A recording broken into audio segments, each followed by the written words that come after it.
right, so if you're going, you don't ever get in trouble. I think I should be good. We get there Monday to practice. He was like, hey, we're not going to practice today, but I got a list. Keep your shoulder pads and helmets on. You got half gassers until I say stop. My college coach always told me it's 8 seconds of chaos, 20 seconds of rest. We have that mentality like, all right, we got to do this together. It's not individually. You gave me your loyalty. The least I can do is give you mine back. These college athletes, they switch, and that money, the NIL, dude, that if it's something that I hope doesn't hurt college football. You kind of like on both sides of it because I understand it, right? 100%. But then I'm like, I can see it starting to affect. Yeah, because I mean, team.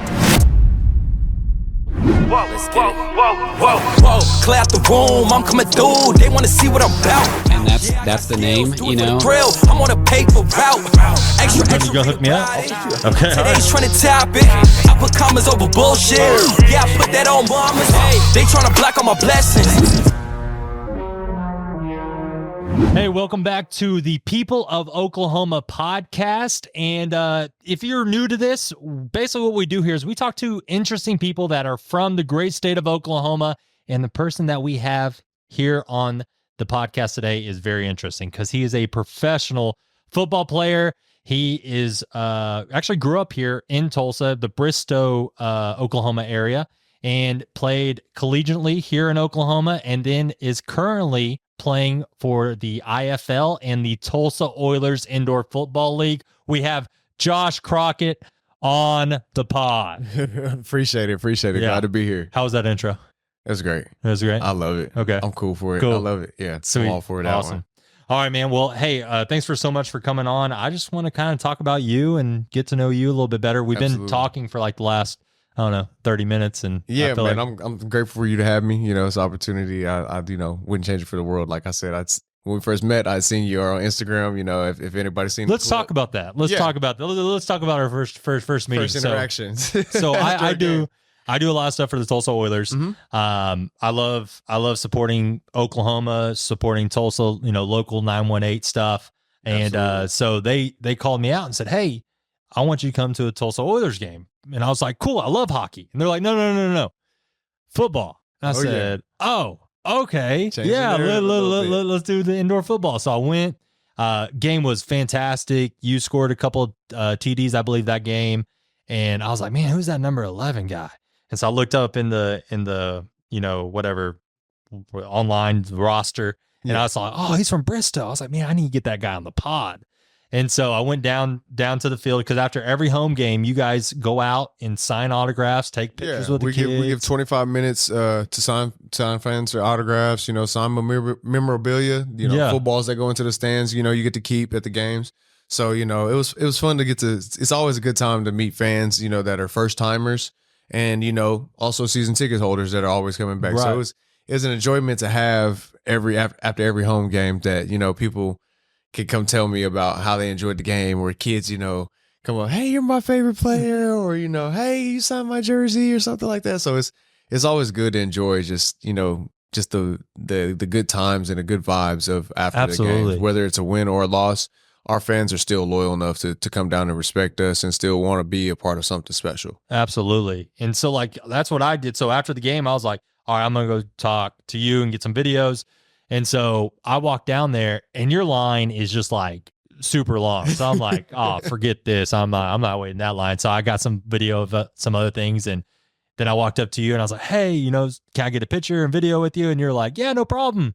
And then you paused and you looked at me and was like, hey, I know you. Yeah, 100%, dude. I mean, I sit and watch, a lot of food videos on Instagram. Uh-huh. And of course, being a 918 guy, I support anything that's, Tulsa, Oklahoma. You just want to get the better of the city. People view us not in the right way of always first 48, but it's not always that the case is not always here. So it's like enjoying things that are Tulsa related. So seeing you talk about food and, different restaurants, and what got me was like, I think one of your videos, it was a cookie video. Yeah. And I was just like, hey, babe, he's talking about cookies. Can we go here? And my girlfriend's like, you already have cookies. I'm like, well, he's talking about burgers and fries. So you like that. So, it's one of the things that it kind of hooked both of us. And so I was like, I'm just immediately follow you. So when I seen you in person, I was just like, wait, he's here. Like, that's cool. I was like, wait, I definitely know this guy. I follow you. So it was an exciting moment for me. I was like, My mom even came up and asked, like, who was that guy? I was like, no, he makes the food videos, food reviews. Like, you don't She's watch like, him? who are you talking about? And my brother,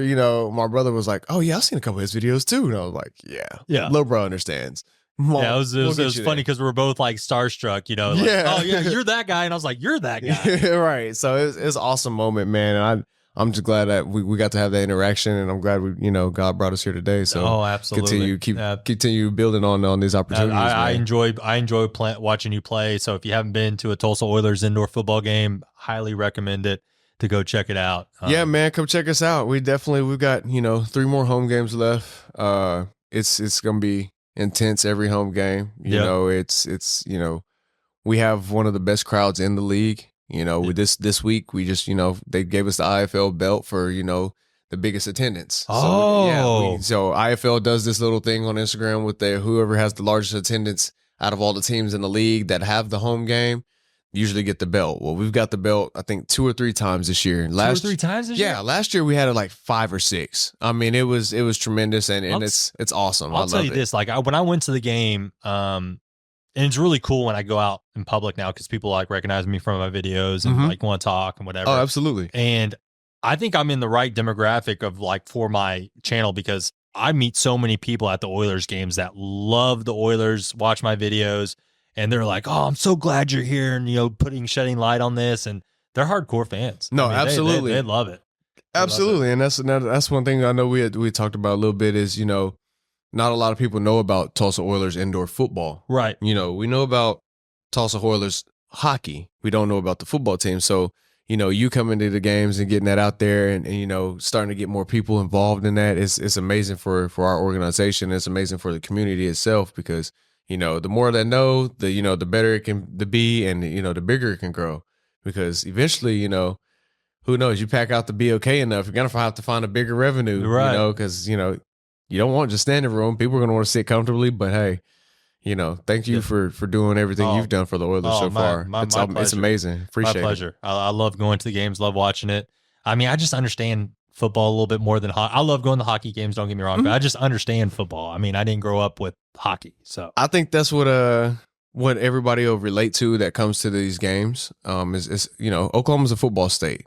No matter what part of Oklahoma you're from, what size your school, or how many people are in your town, football is something that everybody, I believe, can relate to in this state of Oklahoma. We do have good basketball teams as well, but the first thing is, Oklahoma Sooners football. Yep, football. OSU football. We're a football state. Or Tulsa football. You hear about football. High school football is big here. Oh, huge. It's huge here. Huge. So it's one of them things that football is the key thing, and if you get enough people to start talking about it, it's only going to grow, and that's what we want the organization to do. We got to get more marketing out there for people to really know that, hey, there is an indoor football team, just like back in the day we had Tulsa Talons years ago. Yeah, I remember. I didn't go to one game. I mean, just to be truthful. I went to maybe a few as a kid. Yeah. And that that's because I had an older brother that played on the team at the time, so it was. Got to check him out and see how it was. And then I was like, okay, cool. And that's the reason why I because I was really upset when the Tulsa Talons left or, dissolved or whatever happened. Yeah. And then I looked at myself, I said, I didn't go to one game. I was like, if I liked it and I wanted to keep it, I should have went and supported it. And so that's the reason when, the Oilers reached out to me, I was like, dude, I got to do this. Yeah, I mean, I'm glad to have it. Absolutely, and that's one thing I hope that a lot of people do start, coming to the games and start having that good time. Because I've met a lot of first years this year, and they're like, dude, this is my first game, and I'm coming back, dude. And it's like, some games, win or lose, still people are still like, hey, dude, that was a good game. I got to come back. Like that's, for my first time, and you guys, granted, you guys lost by 1 or 2 or whatever. Where you guys blew them out. I had a fun time. My kids had fun. They want to come back. And that's what it's all about. At the end of the day is, I love winning football, but at the same time, it's making memories for people to take home, pictures and videos and stuff like that and the interactions. Because, at one point I was one of those kids that, man, I can't wait to go meet one of the pro players or a college player or something like that. So I always try to give back, especially the kids, do right by the kids because, it's always at the end of the day, it's going to be bigger than me. I can always learn as much of football as I want, but when it's all said and done, I can't take the knowledge with me, you know. So it's better to just to hand it down, hand out, you know, just give back to the community, because I think that's what's going to go the long way, and, you know, especially in the generations coming up, you know, Absolutely. some of them don't understand, like, it's not easy. It's not easy at all. No, and you know, because I mean, you're with the indoor football league right now, but you had a long career of like a lot of different things, and you're still so young. How old are you? I'm 29. I just turned 29 this year. Oh, you're 29? Yeah. Okay. Yeah. So, in 2000, oh man, I forgot how old I was. I was like 29. Yeah. I just turned 29 in March this year. So I've been doing this pro thing for almost 6 years. Since 2018, since I got picked up by Kansas City. That was, and let's go back a little bit further, and then we'll come back. We'll speed up to the Kansas City. So did you grow up in Bristow? Yeah, I did K through 12 in Bristow, Oklahoma. Okay. So, and how far is that from? Because it's not really in between Oklahoma. Maybe 25 minutes. Is it south of Sapulpa? Yeah. Where is it? Okay. South of Sapulpa. I mean, if you take I-44, it splits literally Oklahoma City and Tulsa. I mean, it's going to be, you'll see the exit. It'll say Lake Keystone and Bristow. Okay. And how many people live there in Bristow? Bristow, I'd say maybe 20,000. Okay. I mean, it's not a small town, but it's not a big town either. Right. It's pretty much, you know, class 3A, 4A, and some, you know, certain sports. I know in basketball they're 4A. Okay. Football we're like 3A or something like that, and you know, it could have changed. I know, you know, in track we were 4A in track. So K through 12 in Bristow, America is what we call it. Bristow, America. Yeah, small town Bristow, America. Just, you know, it didn't really have much. You had Walmart, McDonald's, Sonic, Pizza Hut, couple gas stations, a lot of churches. Yeah, I think that goes for Oklahoma everywhere. There are a lot of churches, you know, police stations and stuff like that. Churches on every corner. Yeah, but the biggest thing was always Friday night lights in that town. That was a Friday night light town? Yeah, it's definitely one of them towns that football it shuts down almost the town, you know. That's the thing about Oklahoma high school football. People don't realize it because I'm a real estate agent and I move a lot of people from out of state. That's kind of like my niche, is like working with people from out of state.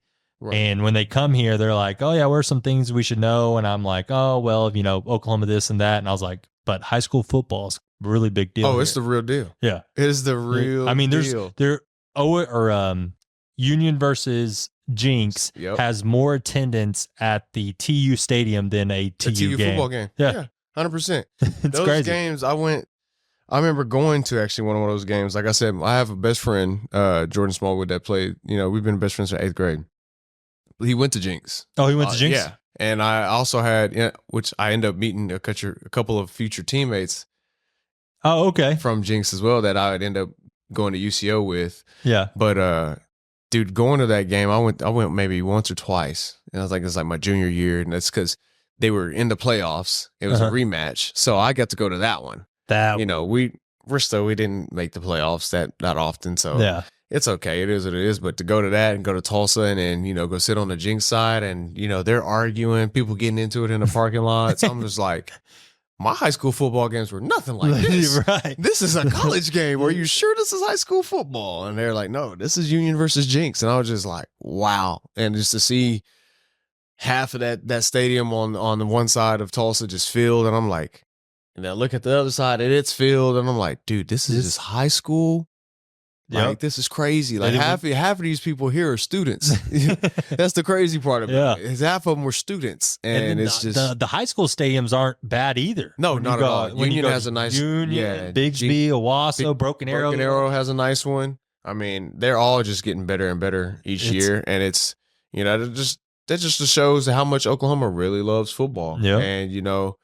Granted, we can still do better in the education system. Like, we still improve our schools, but hey. But our football's good. But, cool. Hey, sports is all we need. Hey, as long as you play football and we know how to grow, you know, farm a couple crops, we're good. We're good. Yeah. I think Oklahoma will make it. So it's but especially going up in Bristow, man, it's one of them things, you know, small town. Did you always play football? Yeah, man. I was a multi-sport athlete. I played football, basketball, track, grew up playing soccer a little bit. Now, how are you in basketball? Because you're 6'4", 6'5"? 6'4". 6'4", okay. I played basketball up till my junior year until like one of the coaches made a rule about summer. Like you gotta go to summer workouts. But I was getting offered for football. Yeah, you guys. So I was going to those camps. I'm like, dude, and then when those camps were over, I tried to play basketball. He's just like, you didn't come to summer camp. I was like, that's fine. Yeah. I don't care. I was like, dude, that's fine. And like, some of my high school friends are like, oh, bro, we need him. I'm like, no, y'all be all right. It's cool. I'm not. I'm because were you better at football than basketball? Oh, 100%. 100%. Football and track were and that was going to be playing for your school and your college. Mm-hmm. So football and track were my main two things that were going to take care of me to get to school. What'd you run in track?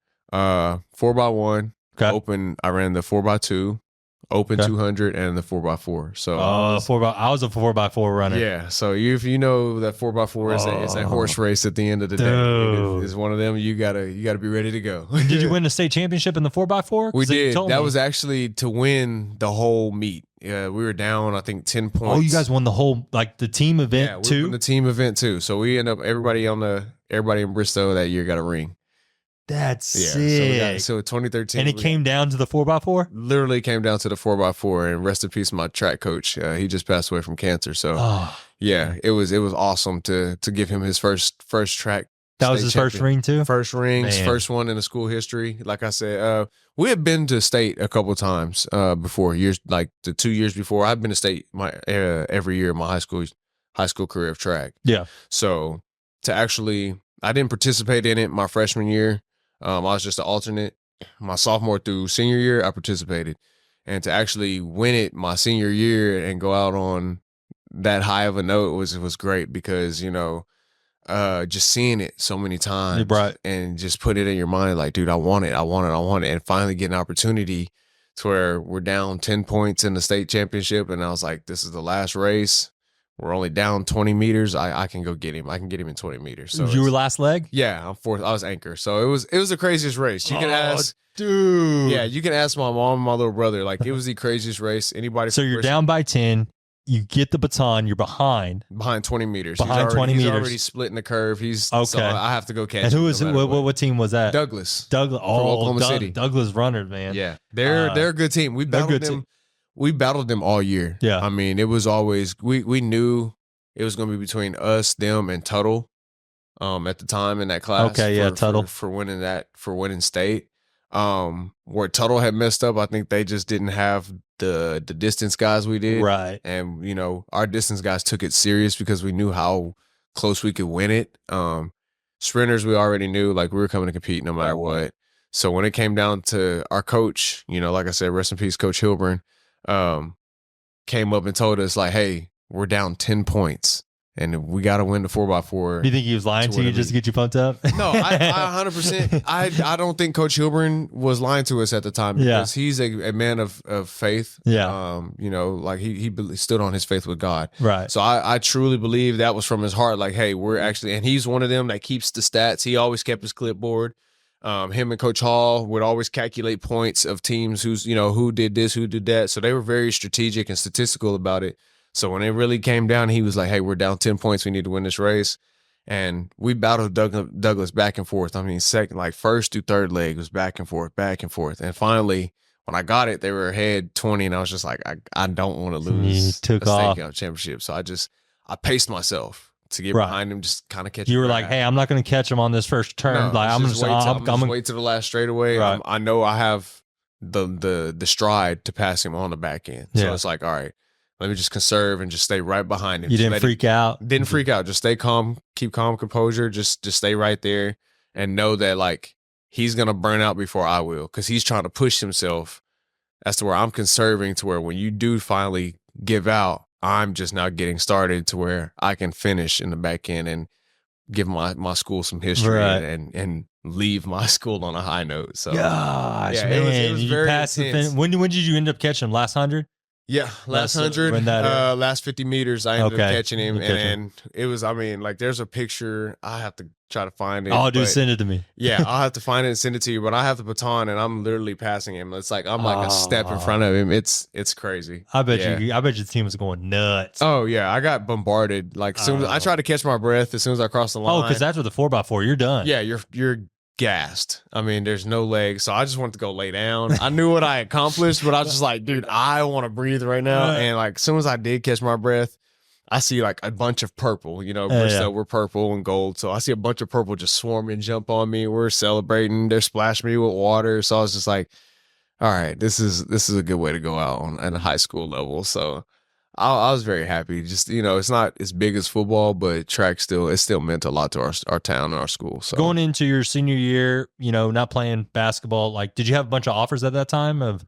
Yeah, I had got Tulsa, Arkansas. I started talking to Texas Tech at the time. Oh, Texas Tech. I had got, and then of course OSU and Oklahoma, but I hadn't really got to talk to OU like that. Because they were talking to my best friend, so I was like, I couldn't be mad. Yeah. I was not mad at that at all. They're talking to Jordan. I was like, dude, go. Like, they're gonna take you over me. I don't care. Like, I'm happy. I got to you. Right. But I just ended up falling short on my ACT. You know, like some of these schools, you got to have that 21 mark. I ended up falling short. Like I had a 18 or 19. I had I think the highest score I got was like a 20 or 21. But I took that ACT like 4 times.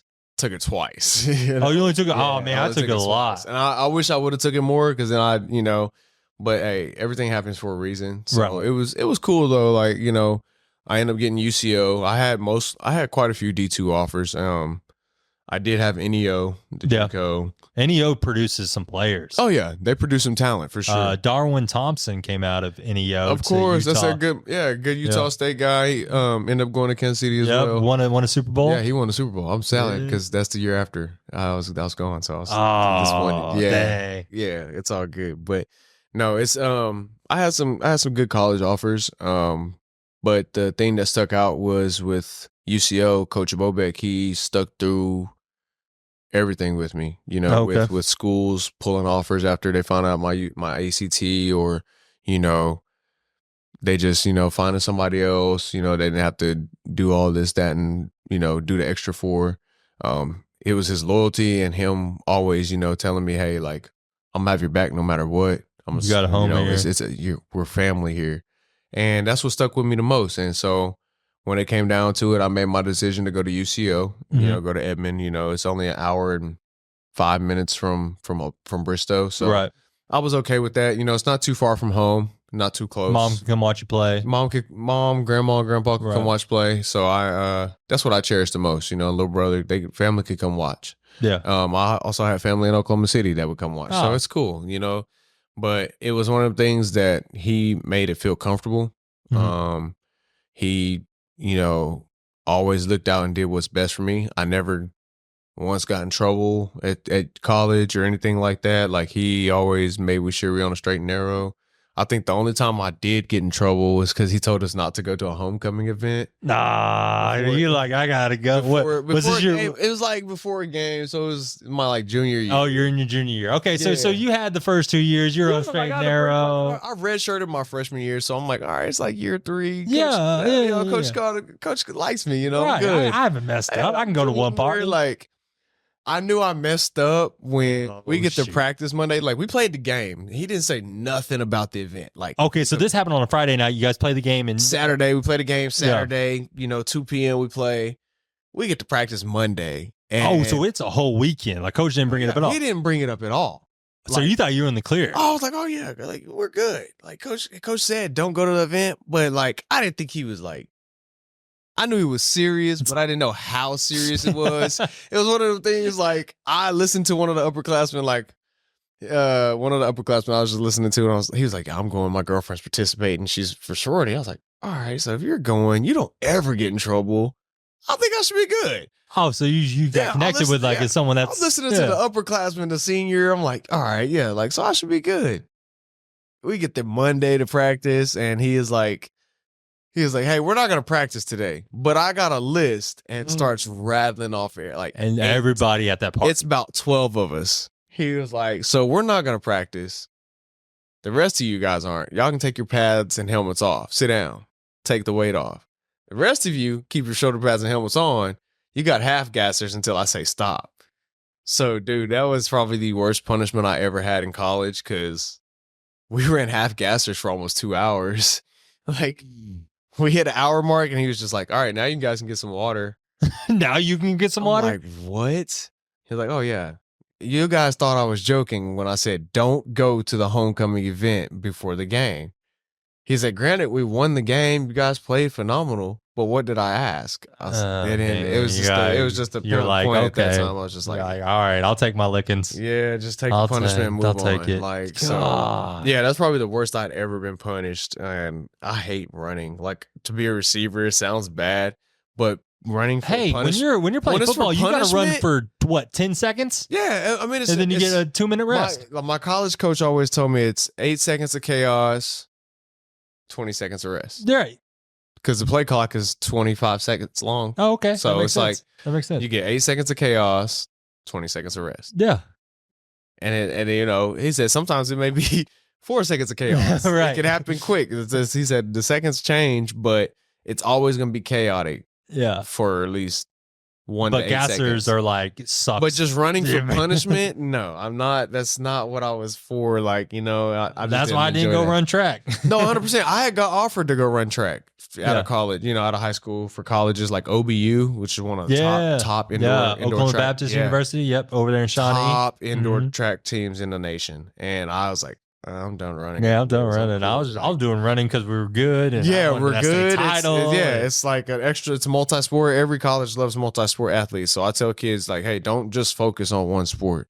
And that's why I think the problem is with these bigger schools is they can't do multi-sport because these schools like Jinx, Owasso, Broken Arrow, Bixby, it's like 1,100 kids. You got it. These coaches are saying, hey, you got to play with us during the season, and you got to be part of both of our off seasons. And that's one thing that I do like about Oklahoma is that if you notice, kids do gel together at a young age, like those schools, Owasso, Jinx, Broken Arrow, because they're little league kids play together from 4th grade all the way through 12th, and they're gonna get that. They get that gel. I mean, you know, kids are gonna come and go. You know, kids are move across states or whatever, may switch schools. Parents, whatever the case may be, but in the end, they still play. They have that connection with that teammate because it's been that many years. You go to school with this person, you go to class, you come home, you grind together, and that's one thing I started realizing when I was in college is like you build these relationships with football and or sports that even for girls, basketball and softball and volleyball. You watch all these athletes build these relationships. You're all obtaining one goal, and it's to be successful and to try to win the championship. Right. So it's like you see it happening at an early age. You know that's instilling something early, and that's what I like about most Oklahoma people. Because when we go to college, we have that mentality like, all right, we got to do this together. It's not individually and you don't win state championships in Oklahoma by yourself. Right. Not off of just one player. No. If you look at Bixby the last 2 years, they've always had multiple guys that have contributed to them winning a state championship.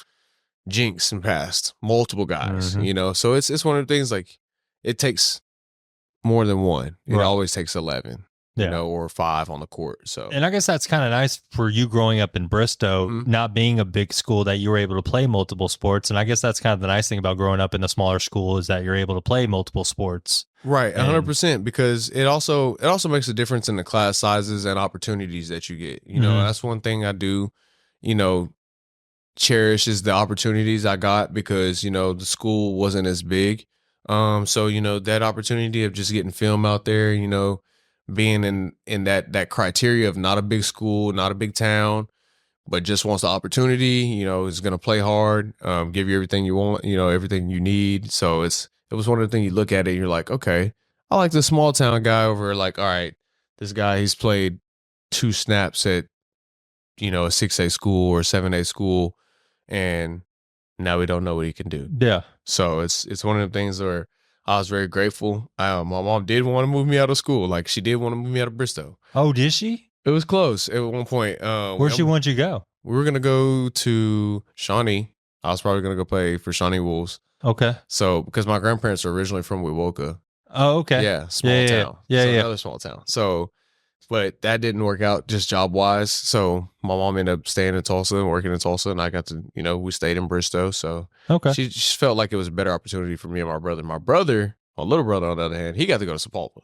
Oh, he got to go to Sapulpa? He went to a 6A school, and then he did. And is he younger? Yeah, he's younger. Okay. He's 23 3. Okay. So he got to go to that, and he liked it, but he didn't like it because it was so big. Right. So, he got to see the best of both worlds and ended up going back to Bristow. Okay, good. He liked the class size. So, Oh, that's good. yeah. That's good. So when you were at UCO, you redshirted your first year. Yep. And you played all 4 years? Yep. Did you ever think about transfer, or are you like, hey, I came like this? I came super close. Even my head coach would tell you, like, I had a good teammate named Isaac Whitney who had transferred to Riverside Community College out in California. One of the top 5 programs out there for JUCO. Okay. He plays 1 season, got offered by USC. Oh. So I was like, really? And him and his uncle were like, bro, come on. Like, you got a place to stay. Take care of everything. All you got to do, get your release from college.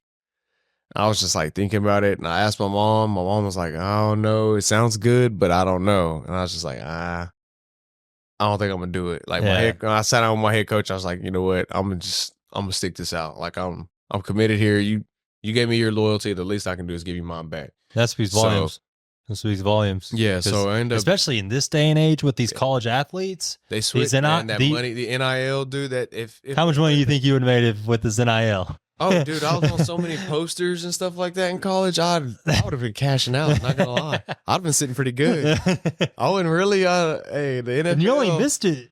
I mean, I guess you missed it. You missed it by. Well, they just did that back. They're having to go to back end. So my best friend, like I said, Jordan, he played at OU. Yeah, they did OU has 20 mil or something like that. They have to give back to players, so they have to go back. Well, that's good. They have to go back to where like it's like Sterling and Kyler, and they have to give them a little bit of money. Kyler back. Don't need no money, but Baker, Kyler, Hollywood, none of them do. But hey, I'm sure they're not gonna say no to it. You're not gonna say no to it. You're not gonna say no to a couple grand. No. So, yeah, I missed it by a couple of years, but it's okay. I mean, it's something that I hope doesn't hurt college football. And I hope it, because, these kids. I'm kind of like on both sides of it because I understand it, right? 100%. But then I'm like, I can see it starting to affect. Yeah, because, I mean. Teams. Honestly, it's definitely starting to affect teams. And I think that's kind of why Nick Saban stepped away. That's what I think. I mean, once you start getting to throwing, these players want money to come play. Like, you're playing for money. You're not really playing to get to that ultimate goal of the NFL anymore. Now you can just go out there. And hey, I play for Alabama. I'm starting quarterback for Alabama. Oh, well, here's a private jet deal. Here's a private jet. Here's a mill. Here's a mill. Here's an Audi. What else do you need? All right. Okay, that's cool. And now it's like, all right, then you got these other schools. Well, hey, you don't want to go to them. We'll offer you, right. It's almost to the highest bidder at this point. And it's kind of sad because now it's just, taken away from coaches doing the in-home visits, making it actually mean something. Right. And like, kids having to work for it instead. Now they're just like, oh, I can go out here and do social media, play 7-on-7. I'm gonna get offered. Yeah, it's changing now. I understand why some of the older head players are like, dude, this game's kind of going soft because it is like they're just doing it by social media instead of actually going out, getting on the field and earning it. I've heard of so many people getting offers just from clips on YouTube, like coaches never actually going out and talking to the coach or doing all this other stuff. They're just recruiters are just like, man, I don't want to go to right. Oh, I don't want to go to Bristow, Oklahoma. Don't want to make the trip. They don't want to fly there. Like, don't want to check it out. Don't want to see what the person's actually going through and why they play the game that they do with their passion or how they feel. So it's a make or break. And now they're starting to add it in the high schools. And I'm just like, at this point, it's going to get out of hand. It's going to get disappointing because kids aren't going to want to go grind for it. They're just going to think it's handed to them. Yeah. And the sports is going to change slowly but surely. Hopefully not all sports change, but I know it's going to definitely affect football. Yeah, the NIL, man. NIL. Yeah, it's changing but everything. Hey, it'd been nice to have that money, though. Definitely would have been nice. I mean, I know they say we can get NILs in this indoor league, but I don't really, stress on it. I'm more just, like I said, making memories for fans. Like I said, you made a memory for me. You made a memory for me doing a backflip and then hurting your foot, which we'll talk about here in a second. Yeah, which he did not hurt his foot on the backflip. Let me make that clear. That was a joke. It was definitely not on the backflip. no, it was definitely not on the backflip, but that was sick. Yeah, I try to bring entertainment. Yeah. So after you get done with UCO, like, what's your next? Were you always wanting to go professional? Man, I had the NFL set in my eyes since I was probably like 4. Okay. My grandpa put a football in my hands in 1999 and watched it 2000 championship with OU Sooners, or, playing USC. So I had a football in my hands very early. Kind of knew what the goal was, knew what I wanted to do. Just grew up always watching good football, from Quentin Griffin to Adrian Peterson, Jason White, Josh Heupel. My grandpa was a huge Sooners fan. So I watched all the OU greats, Adrian Peterson, Roy Williams, Teddy Lehman. The list goes on. Right. And then, seeing some of those guys go to the NFL, and of course, watching my favorites. I had my own favorite players that I ended up watching go to the NFL, Julio Jones, and Calvin Johnson, Randy Moss, and then, of course, learning about the older era, Jerry Rice, and, just some of those greats. So I just ended up, an Ocho Cinco. And so watching all those guys just kind of put the vision in my head. And then I, just fall in love with the game as I played each year. And, I started off as a running back, fourth grade. Oh, you did? I hit a growth spurt my junior year of high school. I grew 5 inches. Is your mom tall, or your dad, or your grandparents? My biological dad is probably 6'1", 6'2". Okay. My mom, mom's probably 5'8". That's kind of tall. She's kind of tall for a woman. Yeah. Grandpa was 6'3". Okay, so grandpa. It comes from, I think, my grandpa's side, because everybody on my grandpa's side was 6'2" and up. So, okay, so that's where the height came from. Yeah, it definitely came from them. So, like I said, I played for running back 4th through 7th, 8th grade. And they hit that growth spurt, and they're like, hit the growth spurt in my high school, and they're like, yeah, you're going to receiver. So, I felt luckily I could catch. Yeah, luckily I catch. But, after UCO, it was really just to get my degree and then just kind of, start a life kind of. So how do you start the professional route? Do you go and get an agent, or do you go how do you do it? It's not how you do it. It's not even it's all about what you do. It's, just staying the course, really staying focused on, college, staying out of trouble. Like I said, I didn't really get in trouble in high school, or in college. So it's one of them things. I focused on what I wanted to do. I knew that I wanted to go pro, but I didn't know how, like you said, how do you go about it? Well, my coach always told me, the NFL finds you, you don't find them. And eventually, if you do enough right things on the field, they're going to come see you. And you got to just make sure you're doing the good things off the field. And that's what happened. My junior year, sophomore and junior year, we did have a receiver named Marquez Clark who got some attention from the NFL. Okay, so that helps everybody on the team. Yeah, it helps everybody on the team. They're like, oh, they're going to look at the young guys. Well, who's this guy coming up? Who's this? So they come back. So when came my senior year and we were getting ready to have pro day, and my coach was like, hey, we have 20 scouts, 20 teams coming to this thing. And it's because of me, another receiver that we had, and a few defensive players. It kind of helped. When you have the more people that are getting notarized by NFL, the better. So when we had 5 or 6 guys that the NFL was interested in, then they'll just send out scouts. And so luckily we had 20 to 22 scouts at our pro day. So when we were did that and have a good day, and then I got offered to go to a all-star game in Virginia called the Dream Bowl. Oh, and I ended up getting to play in that. You ball out? Yeah, and I won an offensive MVP. Oh, yeah, sick! Yeah, it was a good game. And I won an offensive MVP that game. I ended up talking to of course, a few more scouts are all at that game. That game was packed full of scouts, and so ended up talking to a few more of them. And then come June 14th, I was signing my contract after a 3-day workout with Kansas City.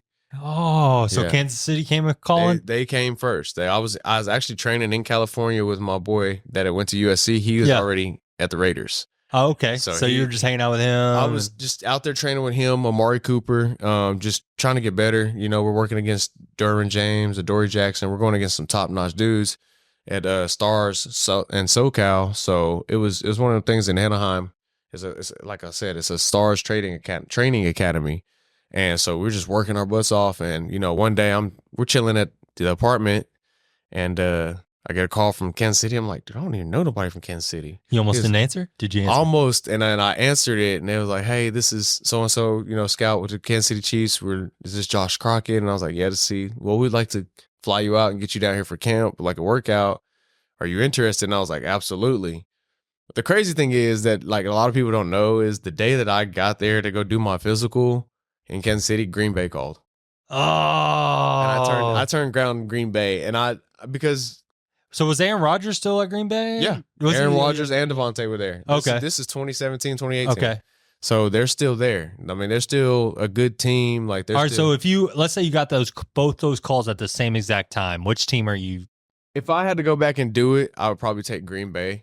Only Maybe if you because- got the calls at the same time and you Yeah, had a choice. Yeah, only because now I look at it like, if I would have looked at it at the time, instead of just being like, Kansas City's my favorite team.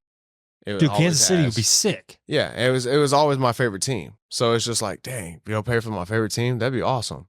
So it's a no-brainer. But if I look at it now and would have looked at it like, all right, the probability, like the chances of me playing, I should have went to Green Bay. Because Okay. for one, I could have did the same thing I did at Kansas City and played a little more special teams. Did a little bit more just to get myself in a better situation and a better Oh, yeah. position Okay. than I was in Kansas City. Yeah. I take nothing away from Kansas City though. Right. Don't It get just me wrong. they had you would have had a better chance yes to at Green play Bay. Yeah, more and show your talents and exactly. because it's And all about probably once you get to that NFL because there's so many good players. It's just about 100%. getting that opportunity. Yeah, and And you just didn't. There was just so much depth. There, yeah, and then, probably. yeah, especially coming as an undrafted free agent, it's I'm coming from you're- UCO. Yeah, I'm and- already less than 1%. Now you're looking at probably less than 0.2%. Like from becoming a undrafted free agent to even making the practice squad or even making a team, it's very, very hard. Like Yeah. a lot of people get told no, and it could be depressing. And it could be heartbreaking, especially, but at the same time, you just know you keep pushing. Everybody receives a lot of no's in his lifetime, but all you need is that one yes. Right. So I luckily. So you went to Kansas City and you did practice with them, or Yeah. So I ended up doing the tryout. It was 3 days. I ended up doing great my first 2 days, and I didn't have to do 33 because I had to go fill out paperwork to sign a contract. What? I got offered. Yeah. So after my second day of practice, they're like, hey, go shower, and we need you to come upstairs. You're not going to have to worry about day 3 because you're going to be doing physicals, x-rays, and all this, Right. and, to making sure everything is good. We have to get you a schedule and all like that. So it was one of them things like after that second day of practice, and they told me they were going to sign me. They took me upstairs and met with Brett Veach, the GM, signed my contract. And then he was like, all right, well, like, as you know, tomorrow's the last day, but we have to get you situated for camp and, Right. things that are upcoming. And the process is crazy, So they give me signed, sign my paperwork. They let me go back to my hotel, of course, kind of. And all this is take on it their all in. dime, right? Yeah, They're paying for I everything. mean, they Yeah. fly you out, they take care of everything, make sure I ate, and then of course, let me go back to my hotel and kind of celebrate with my mom, tell my family and friends and stuff like that. So then that next day it was, up early. Hey, you got to take pictures. You got to go do this. You got to go over to this Right. doctor and make sure you do this, especially, having like, if you've had any injuries, they know about it. Right. Just even if it's a rolled ankle in college, they know. So they have everything to a detailed science, and they're going to check everything. And that's what we spent the next day doing. And then they gave my schedule, told me, hey, here's when training camp is. Be here this day, this time. Be ready to go and be ready to get the opportunity to make the team or at least make practice squad. So Dang. yeah, it's a lot. So that did goes you on. during your practice? You didn't see you didn't see any of the stars during your practice couple days, did you? Yeah. Oh, It's- you did? It's, Okay. it's OTAs. So Oh, okay. the guys have to be there. It's mandatory Okay. OTAs. So, So you saw like Travis Kelce. yeah, I seen Kels, Mahomes, Tyreek, all these guys are there. Oh, Tyreek was still yeah, there. Tyreek was still there. So Sammy Watkins was there at the time. So we were loaded. It was the year that, we should have won it. That was Pat's first year to really truly start at QB. So that was the year we lost to Tom Brady. in did the you AFC when you were Championship. practicing with Patrick Mahomes? Were you like, oh, this guy's gonna be special? Oh yeah, you could tell just the way he handles himself, the way he carries himself in the locker room, on the field, off the field, how serious he takes it. You could tell, and how smart he is. Him and Coach Reed breaking down that game is two peas in a hot, Dude, man. did you get to talk to Coach Big Reed? Red, yeah. He actually helped me up one time in practice after I got hit by Chris Jones. Yeah, that was fun. So On a what- jet sweep, he comes through in the middle and smokes me. It was one of my welcome to the NFL rookie moments in practice. But Gosh, and so Yeah. Coach Reed just helped you up. he just helped me. I was like, "Come on, Slim, get up. You're all right." He called you Slim? Yeah. So I was like, cool. And it's kind of one of the names that's just stuck with me since. So it's just like, all right, cool. But it was one of the moments I won't ever forget. You know, it was like I got helped up by one of the greatest coaches in the league. Did you catch any passes from Pat? Yeah. In pregame. I mean, like pregame stretches, warm ups, practice every now and then. Like you doing routes on air. He throws a great ball. It doesn't look like it's hard, but he's accurate. Yeah. I mean, when he does have to throw it hard, he'll get it there. He does have that baseball arm, so when it needs to get there, it's on its way. But I mean, he dissects the defense so well, and it's even better now, you know, than it was when I was there. So it's amazing to see like the growth of him, and then some of the guys that I also was already on the team with that may be on different teams. Right. So throughout the league. So now I've got friends all out the league, but it's just like I try not to bother any of those guys that are, you know, at that superstar level, because what do you need to do? What do I need to bother? So them? back in 2017, could you see Travis Kelce dating Taylor Swift? I would have never thought that. 100%. Like never would have seen Kelce dating Swift. But at the end, like the world needs love, and then long as people are happy at the end with their significant other, or you know, whoever they're dating, or you know, long as you know they're happy and that person treats you right and you treating them right, I think that's all that really matters. I mean, I think where we mess up is trying to get too far into their business. Right. You know, they can't live a personal life. They want to, you know, I get it. Well, I'm probably one of the guilty people of that. No, I'm all up in it. It's all good. Like, that's everybody. You know, eventually, you know, even, you know, like my girlfriend, she's a big Chris Brown fan. So it's like, oh, Chris Brown. He's great though. Like, Man. you know what I mean? Yeah, the dude's phenomenal. He's athletic. He's the dancer. The dude acts in movies. Like the stuff that happened was 20 years ago. It's 20 years. Like, I mean, a lot's changed since then. So you just got to let that be past it. Like I think I seen Fat Joe the other day saying that we'd be calling him Michael Jackson of the time right now, because if that stuff hadn't happened. And I honestly agree, because the dude's, he doesn't miss on hits. No, he has a lot of hits. Yeah, a lot of hits. Yeah, as far so it's like stuff like that in the world. You're just like, dude, people just need to learn how to love one another. Like we all have some flaw. Like nobody is perfect. Absolutely. So it's one of the things. Like we all got to come together eventually as a world. I mean, it's kind of funny because like everybody's like, oh, you know, Travis Kelce and Taylor Swift, all these fans are coming to football, which they did. There's 100%. It brought a whole nother fan base to football, which is great. But they didn't think about, because I was a Travis Kelce fan. I like Travis Kelce. Come on, that's my buddy T Killer. I like listening to this podcast, New Heights. So, you know, Travis, if you want to come, him and his brother. Oh my gosh, yeah. They definitely need to come on your pod, bro. That would be a great podcast. Oh, great podcast. I would ask him so many questions. Trav and Jason, dude, just be ready for them to give you probably Jason's probably going to go through one of your go through your table. Oh yeah, absolutely. You know, he's definitely Bill's Mafia.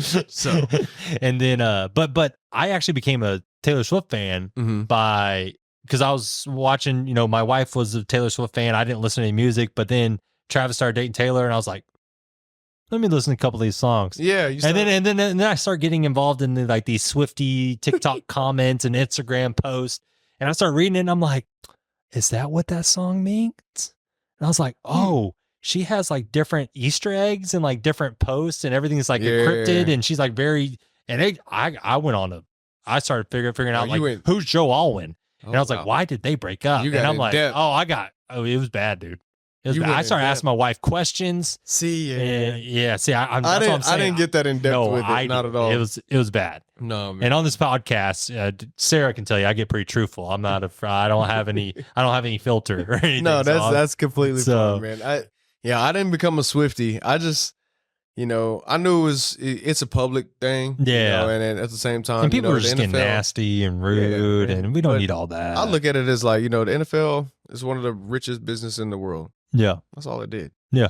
It was money. And, you know, hey, people are going to hate on the Chiefs because why? They win another championship. Yeah. So they got Patrick Mahomes, who's a stand-up dude. Yeah. Or Kelsey's, you know, stand-up dude. Or, you know, why she. Jealousy, man. Yeah. It's always something negative that people are going to say. But it's in all of us football players, if you look at it, all the negativity it's just adversity. Yeah. It's just something for us to overcome, or something to use as fuel to get better, or to do something better, to really keep you hating, just to keep doing what we're doing even more. Right. So I honestly think, you know, but like I said, long as they're happy, I don't think people should just keep trying to give them a false narrative or anything like that. Just kind of let them people be. Right. You know, let them be happy.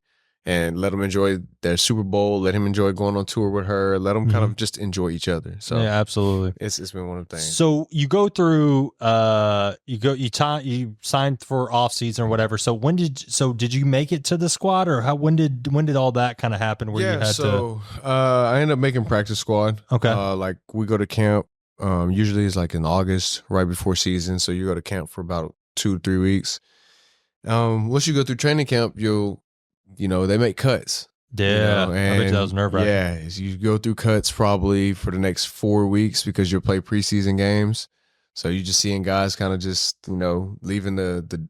We stayed at Missouri Western, so we see guys leaving with their bags or something like that. You're like, man, Bud just got cut. You're just hoping you don't do the wrong thing, so that's not you. Yeah. So. But luckily, I did everything right, the right way, and kept practicing hard, getting better, and trying to improve each day. And they seen that and gave me the opportunity to come back and be on the practice squad. They do have to. So how that process works, they'll release you for like 24 hours. Okay. And you're free game to all 32 teams. Free game. If someone finds out that you were successful in their camp and they release you for the hour, you're not on that 52 yet, they can come get you. So it was 24 hours was nerve wracking. So you got released, and then you were back the next day. So you get released, and you're like, man, I could end up going from Kansas City. I could end up going to New York, Seattle, Florida. You're just sitting there, you're just like waiting. Don't hear nothing. You're like, all right, okay. 24 hours is good. So and they already want me back. So now you just wait on them to call you back. When they call you back, you're just like, all right. They give you your iPad, your playbook. Hey, give you a packet full of housing options and say, hey, find something, get back with us. You're on the team, you're on practice squad, tell you your situation, and that's it. So it's that cutting period, that last 2 hours, like the final roster has to be turned in by 3 p.m. I got called at 1:30. I was so nervous. Oh. Yeah. So they usually say if you don't get called by that 3 p.m. mark, you made the team. I got called at 1:30, and it was like, Brett Veach, Mr. Veach was, straightforward with me. He's like, hey, we love you. Got to have you back on practice squad, but I got to place you on waivers for 24 hours. Right. You're free game for right now, but come this time tomorrow, I need you back in office, sign your paperwork, get you everything else that you need, and, so you can get situated here in Kansas City. And that was it. So you did that for one season? I was there for a year, and then I ended up going to Canada the next year in 2019 when I got released from Kansas City. So you played in the Canadian Football League. What's their goalpost? CFL. Yep. And their goalpost is at the front of the end zone. Very front of the end zone. Their end zones are probably 20 yards. Okay. Yeah. Versus bigger end zone versus 10. Oh, right. Right. So it's for field goal posts at the front, end zone's a little bit bigger. The field's bigger in general as it is. Okay. Yeah. They're talking about a normal football field is 53 yards wide. Theirs is probably like 60 something. It's the width of a soccer field almost. So theirs is wide. It's a lot longer. The end zones are extended. So you get the high motion just like you do in indoor. Which I was going to ask you about that, and we'll come back to that. We'll come back to that. But actually, no, let's go ahead and talk about it. Yeah. Let's go ahead and talk about it. So I noticed in like arena football or indoor football that the receiver starts running. Yeah, we get the high motion. Yeah. So what is that? So in Canada it's called the waggle. In indoor it's called high motion. I guess it's it's to make the game more fun, like, or a little bit more interesting. Because if you just have first off, you only got 8 people on the field. Right. So you got to make it a little bit more interesting. You can't just have guys so clogged up, to where it's not scoring as much as outside. Right. So that's the thing about these indoor games is it's based on offensively just to score. Right, and that's what I love about it. Yeah, it's supposed to be a high-paced game. But at the end of the day, you still got to play defense in these games. So it also makes it exciting for the big hits, because some of these hits that you see indoor will be called targeting on outdoor. Yeah. So you look at it and you're like, all right, they still keeping football as football. And that's why some people enjoy the indoor game more than they do outdoor, because it's still football. Right. That's where, like, you taking some of the big hits out of the outdoor game, it's not as enjoyable. So the high motion, it's different. You know, it gives, like I said, I think it's more an advantage for the offensive players, just to try to put the defense in a predicament. And like I said, score points high, fast. And, you know, So is there 2 calls? So like, does the quarterback say like, all right, go, and then So- he lines it up to right when Yeah, you guys so- get to the line, he says hut? yeah. So the way we do it, you know, our quarterback Dre, he'll say go. Mhm. And then usually, you know, really it's not even he says go, it's just a hand movement signaling us. And then the rest is, you know, on the offensive line and him. So he usually sets the cadence. It's either go, set hit, or set hut. And then it's, you know, or it's on 2. So you can kind of play with it. If it's on 2, you kind of learn at the high motion, you gotta slow your tempo down a little bit so you can time it, because you're only allowed to get a yard ahead. Oh, okay. So you can't be 3 or 4 yards, or it's considered a false start. So you only actually get can be 1 yard. past the line of You scrimmage. get 1 yard. Okay. A So yard, maybe 2, Okay. past the line of scrimmage. Anything other than that is a false start. Yeah, on they'll call offense. it. Yeah. So that's the thing about it. Like I said, it's based off just mostly for offense Yeah. to score high points. So you were in the Canadian Football League for 1 year? One Yeah, I season? played in there for CFL for 2019. And I then- left there early because my grandma passed, so I left sorry, early. No. Yeah, so I left there. Asked for my release, came home. When I did, I was kind of just chilling, kind of over football for a little bit, you Mhm. know. And my college coach, receiver coach, was like, "Hey, I'm taking a receiver coach job in the XFL. Would you want to come play?" And I was like, What? "Yeah." So 2020, I made my way to Dallas. Was on the Dallas Renegades, and then COVID struck, shut that down. Oh, dude. Yeah, so I've played in quite a few leagues. Like I said, CFL, NFL, XFL. And then you went to Mexico. Was Mexico right after XFL?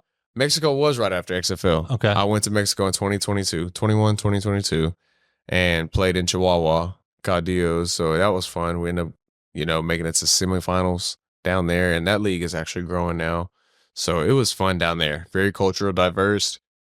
I mean, tacos, quesadillas, you can't beat it. Like good beer, like you couldn't beat it. It was a great time.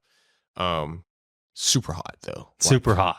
My goodness, dude. I played the hottest game of my life in Juarez, Mexico. It was like 110 degrees. Oh. And that's without turf index, dude. I like changed undershirts probably 2 or 3 times.